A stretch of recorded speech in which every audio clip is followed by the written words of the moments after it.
Major Arya, let's talk about Operation Midnight Hammer and the B-2 stealth bombers in specific, because, it's like, as if the world wants to know more and more about it. Two, three things. A, stealth. You said the right words. Number two, capacity to carry that kind of ordnance that is required for this mission. But before anything else, I would like to congratulate America for a job very well done. And Israel, as Abhijit said, the heavy lifting that Israel has done, truly phenomenal. This platform, because Israel currently does not have the technology, I believe, through media sources, to go 200 feet down and damage any structure that is as well protected as Fardo. But having said that, now it's well and truly damaged. There are two things that I'd like to mention. Number one is, did they use Pakistani airspace or did they not use Pakistani airspace, depending on which side they came? If they came from the east, they would have used it. If they came from the west, probably Iraqi, maybe Turkish, I don't know. We'll come to know more during the latter course of the month. That is one. Secondly is that I think one must be very clear. Israel is not fighting this war only for itself. Israel is fighting the war for the civilized world. And I must say thank you to the IDF. And I'll tell you why we must say thank you to the IDF. The Hamas was there in PoK before Pahalgam. You covered it. And anybody who tells me that they did not know, or the Iranian regime did not know where Hamas was, I find that difficult to follow. People had got the... Major Arya, we have an issue with your line. Give us a few seconds. We'll try and fix it.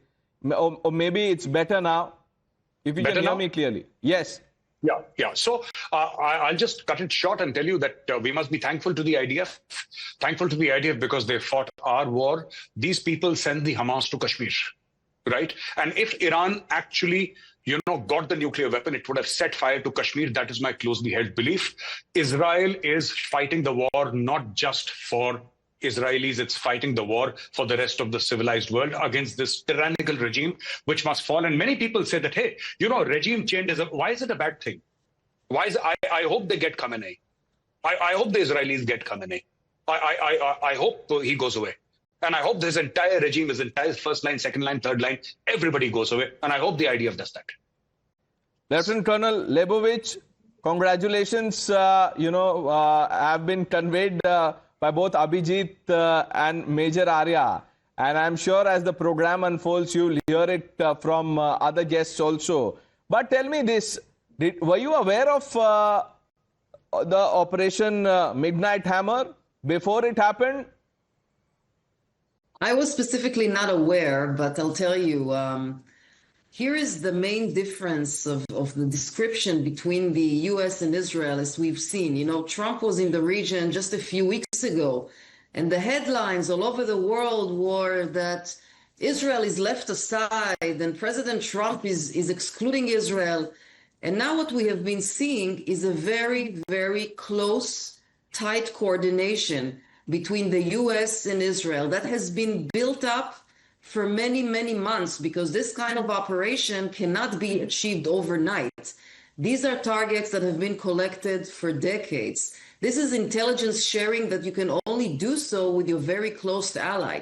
So while there are only very few people in the Israeli government that had prior information about the attack, I think it's a clear indication of the close partnership that Israel has with the U.S. Okay. Then let me ask you this. The U.S. is saying that they are not in this for regime change. Prime Minister Bibi has made it clear that he wants Khamenei to go. Not really. The goal of the war is to make sure that the nuclear threat is removed. However, if there will be a regime change, nobody here in Israel will cry about it. But from here to actively taking steps to change the regime, that is not going to happen. We still have a lot of targets to go ahead with. I want to remind you and the esteemed panel that we are fighting this war already for 10 days. And after the attack, the American attack, Israel attacked again and again and again, and this will be the situation for the next few days at least, because there are still many targets to attack until we remove finally this nuclear threat, which, as was said previously, is not just a threat on Israel or the Middle East. This is a global threat.